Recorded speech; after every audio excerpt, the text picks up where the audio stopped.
You have a General Electric or a hot point electric dryer that you suspect the door switch is not operating.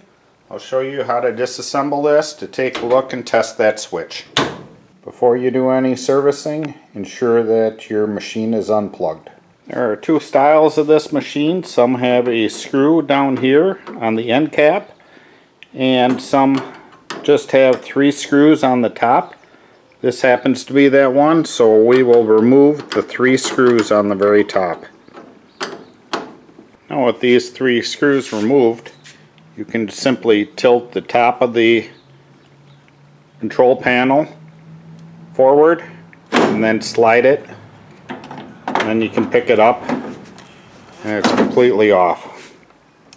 Now that the control panel is off of there, we'll go and take the top off here. To do that, we'll open the door.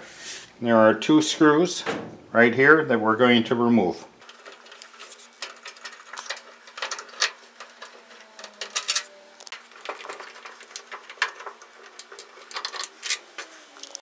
Those 2 screws removed, you can simply pick up the top here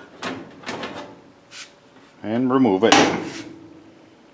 So now on the inside of the front of the machine there are 2 screws that we're going to go ahead and remove. Now with those 2 screws removed, we'll go and we'll pick this up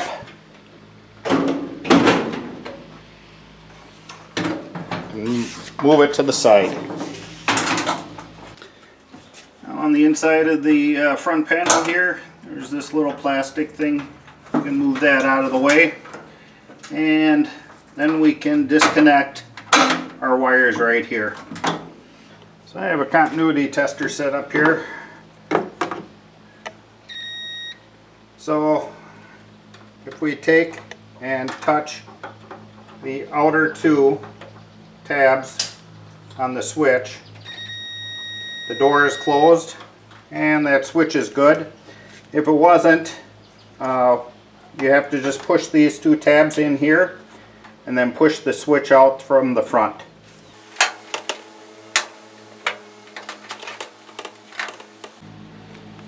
Since I tested this switch, it was okay. Just going to put it back in. Same thing.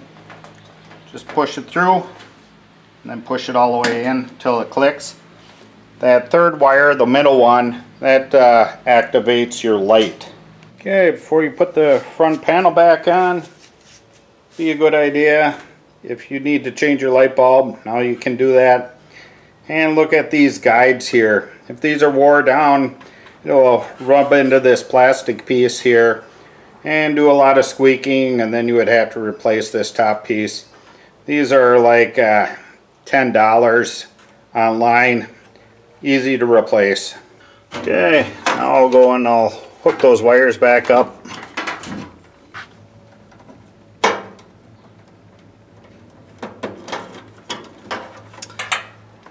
And we'll put that little tab in the side there, and now we can put the front panel on. Okay, there's 3 tabs on the front panel, and they correspond to the 3 holes in the front cover. So what we'll do is go and line that up.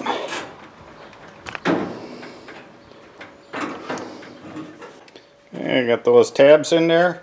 Now we're going to pick the drum up a little bit, and the front cover will be on.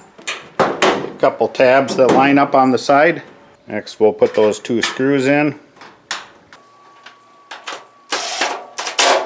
On our top panel here there's 2 slots, and they correspond with these 2 tabs. We'll go ahead and put our cover on. Take our control panel here, slide our tabs in there, push it over. Now we can put those 3 screws in the back. And we'll go and put those 2 screws in. The trick is push it all the way up through there so you can see it, and then line it up in that hole there. We're just going to start this one a little bit Do the same to the other one, and then come back and tighten them down.